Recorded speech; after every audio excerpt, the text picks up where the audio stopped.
जय हिंद साथियों, आज हम लोग सीखने वाले हैं क्लास 10th के बहुत ही महत्वपूर्ण सब सवाल जो परीक्षा दृष्टिकोण से महत्वपूर्ण है।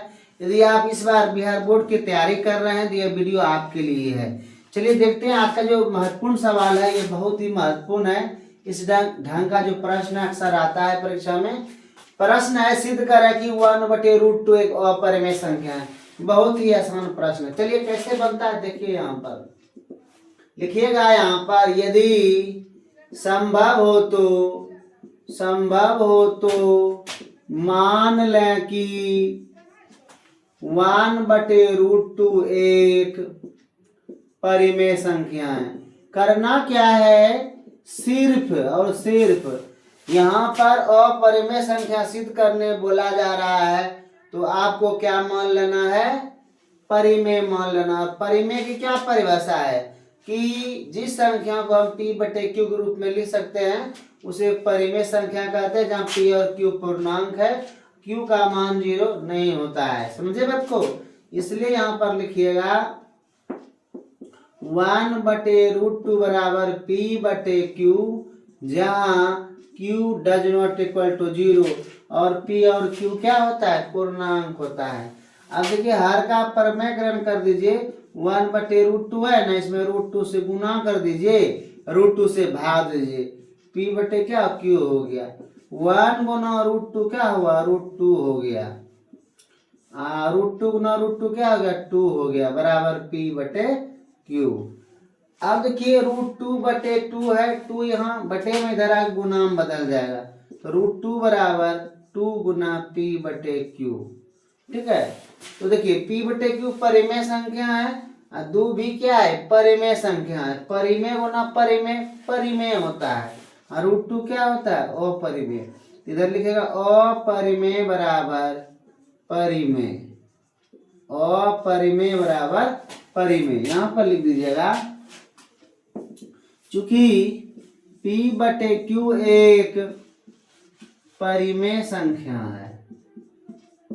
ठीक है, कैसे लिखते हैं देखिए, p/q एक परिमेय संख्या है। इसके बाद इस लाइन को लिख दीजिएगा, इसलिए 2 गुना p/q भी एक परिमेय संख्या होगा, परंतु √2 एक अपरिमेय संख्या है।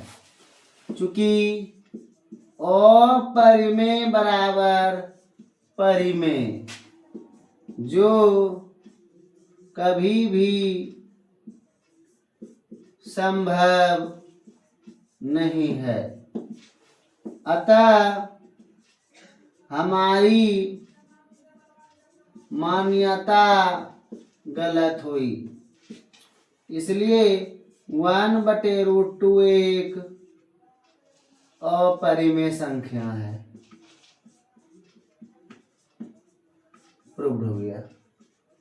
ठीक है, पहले से ये बोला जा रहा है 1/√2 क्या है, एक अपरिमेय संख्या है। सिद्ध करना है हम लोगों को, तो यहाँ पर इसको उल्टा मान लीजिएगा। परिमेय की परिभाषा है कि जिस संख्या को p/q के रूप में लिखा जाता है उसे परिमेय संख्या कहते हैं। 1/√2 बराबर p/q। इसका हर का परिमेयकरण जब आप करेंगे तो √2/2 बराबर p/q, 2 इधर गुना हो जाएगा। ये भी परिमेय है, ये भी परिमेय है, तो ये हमेशा अपरिमेय नहीं रहेगा, तो अपरिमेय बराबर परिमेय। हमारे चूंकि p/q एक परिमेय संख्या है, इसलिए 2 गुना p/q भी एक परिमेय संख्या होगा, परंतु √2 एक अपरिमेय संख्या है। चूंकि अपरिमेय बराबर परिमेय, जो कभी भी संभव नहीं है, अतः हमारी मान्यता गलत हुई। इसलिए 1/√3 एक अपरिमेय संख्या है। अगर आपको प्रैक्टिस करना है इस पे, तो आप 1/√3 प्रैक्टिस कर सकते हैं। ऊपर पे और कुछ भी हो सकता है, 1 के बदले में 2 भी हो सकता है, कोई दिक्कत नहीं है। 1/5 हो गया, 1/7। इस तरह के सवाल को आप प्रैक्टिस करेंगे तो आपको समझ में आसानी से आ जाएगा। उम्मीद करता हूँ समझ में आ गया होगा। अगला सवाल हम लोग देखते हैं। देखिए अगला सवाल क्या है,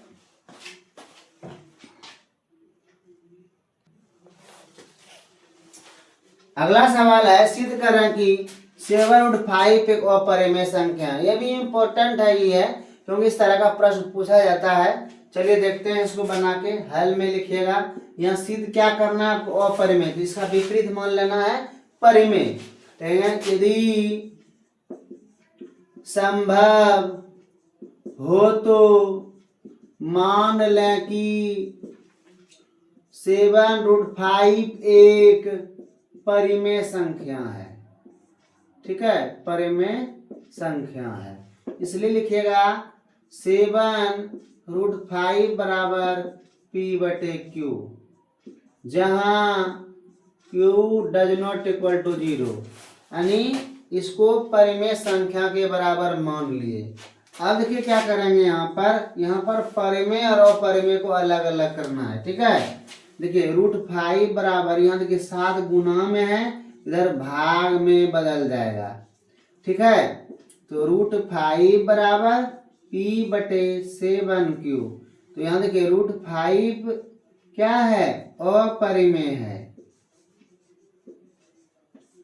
P/Q भी क्या है, परिमेय है, और 7 से गुना भी करेंगे परिमेय संख्या तो भी क्या होगा, एक परिमेय संख्या होगा, क्योंकि परिमेय गुना परिमेय जो होता है ना, परिमेय होता है। इधर हो गया परिमेय। ठीक, अब यहाँ देखिए लिखना है क्या, 2 अंक वाला प्रश्न आता है, आप किसी ढंग से बना देना है। यदि 5 अंक का आता है तो दूसरे तरीका से आप बना सकते हैं विस्तार रूप से, लेकिन अगर 2 अंक में आता है तो आप इसी तरह से बनाइएगा। चूंकि P/Q एक परिमेय संख्या है, इसलिए P/7Q भी एक परिमेय संख्या होगा, ऐसा आपको लिखना है। ठीक है, अगला बात क्या लिखेंगे, परंतु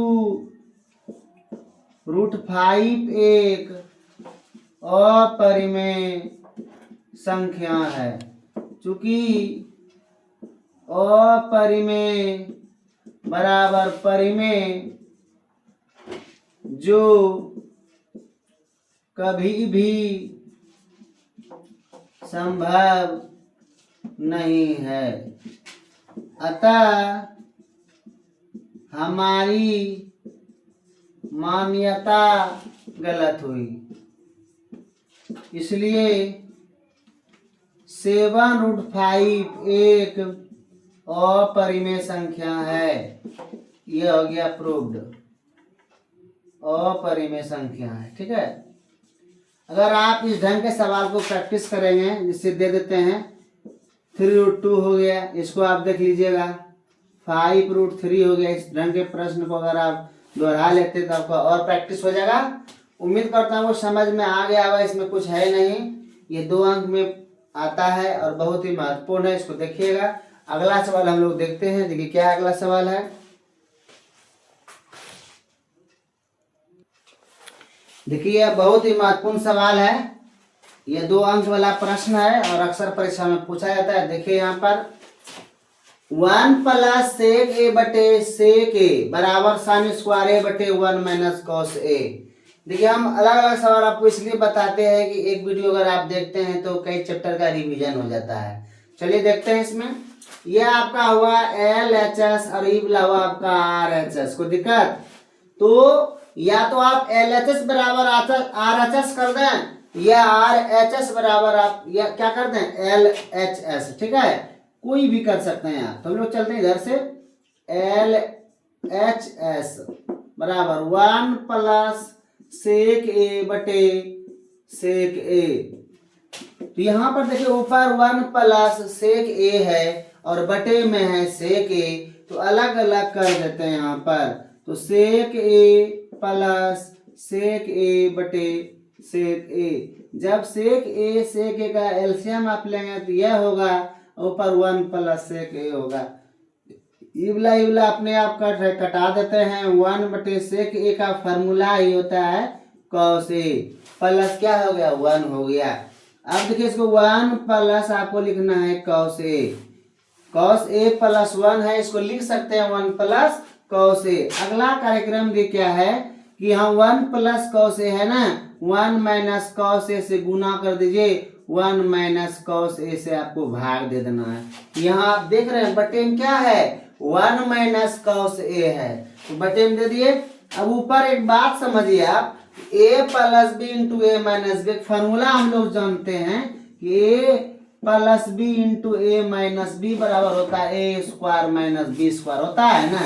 इसी फार्मूला का यहाँ प्रयोग करेंगे, a plus B into A minus B व A square minus B square, बटे में जैसे है और से आपको उतार देना है। उतर गया। चलिए अगला बात देखिए, 1 का स्क्वायर जो होता है वह 1 होता है, माइनस कॉस स्क्वायर ए बटे 1 माइनस कॉस ए। इसी चैप्टर में आप पढ़े हैं 1 माइनस कॉस स्क्वायर ए का क्या मतलब होता है। 1 माइनस कॉस स्क्वायर ए बराबर होता है साइन स्क्वायर ए। इसका मूल जो सूत्र होता है साइन स्क्वायर ए प्लस कॉस स्क्वायर ए बराबर 1 होता है। अगर आप साइन स्क्वायर ए बराबर जानना चाहेंगे तो 1 माइनस कॉस स्क्वायर ए होगा, और कॉस स्क्वायर ए बराबर आप जानना चाहेंगे 1 माइनस साइन स्क्वायर ए होगा। बात समझे ना। तो यहाँ पर है 1 माइनस कॉस स्क्वायर ए, तो उसके बदले में आपको क्या लिखना है, साइन स्क्वायर ए। क्या लिखना है, साइन स्क्वायर ए, बटे में जो है उसको रहने दीजिए। अब गौर से ध्यान से देखिए आप कि आपका आर एच एस आया, आर एच एस आया तो आ गया, तो ये हो गया प्रूव्ड। ठीक है, यह फार्मूला है, आपको इसके भी इसका भी ध्यान रखना है, क्योंकि बिन फार्मूले आप सवाल नहीं बना सकते हैं। फार्मूला आपको याद रखना चाहिए। ठीक है, ये सवाल था, उम्मीद करता हूं आपको समझ में आ गया है। अगला सवाल मैं बता रहा हूं, देखिए अगला सवाल क्या है।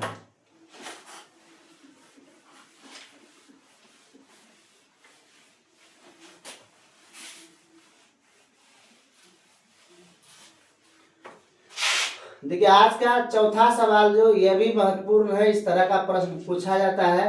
1440 में 2 का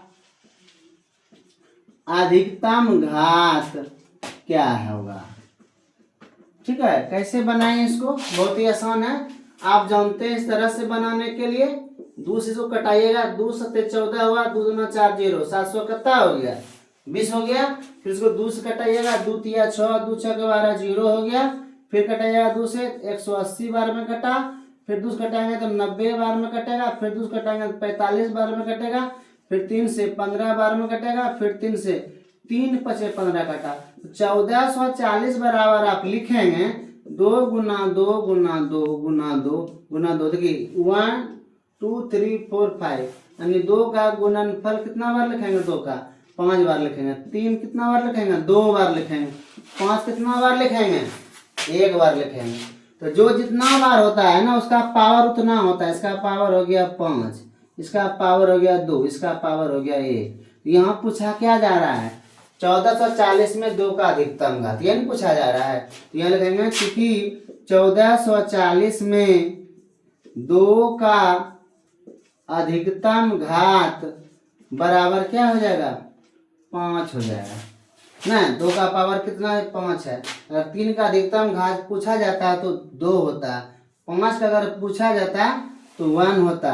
इसके अलावा इसमें देखिए किसी का और पूछ दे, अगर यहाँ पूछा जाए 7 का अधिकतम घात क्या होगा, 0 होगा। जो इस गुणनखंड में ना है उसके बारे में पूछा जाए उसका अधिकतम घात क्या होगा, 0 आपको बता देना। चलिए अगले सवाल की ओर हम लोग बढ़ते हैं। अगला सवाल है, देखिए क्या है, समझिए पहले अच्छा। ये सवाल है, यदि सेक थीटा बराबर 13/12 हो तो cos theta plus tan theta का मान ज्ञात करें। यह सवाल देखिए कैसे बनता है। यहाँ पर देखिए दिया है आपका कि सेक थीटा बराबर 13/12 है, तो आपको लंबकर्ण आधार का नॉलेज रहना चाहिए अगर आप सवाल बनाते हैं। तो सेक थीटा बराबर जो फॉर्मूला होता है वो कर्ण बटे आधार होता है ना। यहाँ पर क्या करेंगे, अनुपातिक मान का गुणांक, अनुपातिक मान का गुणांक बराबर क्या मान लेंगे, के मान लेना है। तो h बराबर जो होगा वो 13 के हो जाएगा, b बराबर होगा 12 के। अगर आप के नहीं भी मानेंगे तो कोई दिक्कत नहीं है, अगर आप के मान के बनाते हैं तो आपका 100% सवाल सही आप बना रहे हैं। इसलिए देखिए H आपको दिख रहा है और B दिख रहा है, क्या नहीं दिख रहा है? तो हम लोग रिलेशन जान रहे हैं H और B और P में ना, इस दो में कोई एक गायब रहता है, उसको प्राप्त करके फिर अन्य जो निष्पत्तियां हैं उसके मान प्राप्त हम लोग करते हैं। तो चलिए देखते हैं, यहाँ पर P नहीं है इसलिए P बराबर होता है H का square minus B square. H का मान यहाँ पर दिया गया है कितना, देखिए 13 के स्क्वायर, इसका B का मान दिया गया है 12 के स्क्वायर दिया गया है ना, इस पे रूट अंडर लगा दीजिए। 13 का स्क्वायर 169 के स्क्वायर हो गया, 144 के स्क्वायर हो गया, रूट अंडर। ठीक, अगला बात देखिए, जब घटाइएगा 169 में 144 तो 25 के स्क्वायर हो जाएगा। तो 25 के स्क्वायर को आप 5 के गुना 5 के लिखेंगे, दोनों का वर्गमूल हो गया 5 के, यानी किसका मान निकल गया? P का मान निकल गया। इसलिए प्रश्न देखिए क्या प्रश्न कर रहा है, cos theta plus tan theta, cos theta plus tan theta. तो cos थीटा बराबर फॉर्मूला क्या होता है? B/H, गलती हो गया, cos थीटा बराबर होता है B/H और tan थीटा फॉर्मूला होता है P/B। मान रखिए इसका, तो B का क्या मान यहाँ पर है? 12 के रखेंगे। H का मान कितना है? 13, तो 13 के रखेंगे, प्लस P का वैल्यू कितना निकला है? 5 के, तो 5 के रखेंगे। B का वैल्यू कितना है? B का वैल्यू 12 है, तो 12 के रखेंगे। के से के सबका के कटा देना है आपको, तो 12/13 प्लस 5/12, इसका भिन्न का जोड़ जब आप करेंगे तो वही आप पाएंगे। देखिए क्या, 13 गुना 12 आप कर लीजिए, 13 12 कैल्शियम निकालना है ना, ये 6 हो गया, 2 3 1, तो 6 5 यानी 156 हो गया। इससे इसमें डिवाइड कीजिएगा, 12 बार होगा, 12 गुना 12 क्या हुआ? 144 यानी 144, 13 5 कितना हो गया? 65। ठीक है, अब दोनों को ऐड कर लेते हैं, 4 5 हो गया आपका, 9 हो गया, 6 4 10 हो गया, 1 1 2 209/156, यही कुल मिलाकर क्या हो गया? आंसर हो गया। उम्मीद करता हूं आपको समझ में आ गया होगा। यदि आप चैनल पर पहली बार जुड़े हैं तो चैनल को आप सब्सक्राइब कीजिए, मित्रों को शेयर करना ना भूलें। आज के लिए इतना ही, जय हिंद।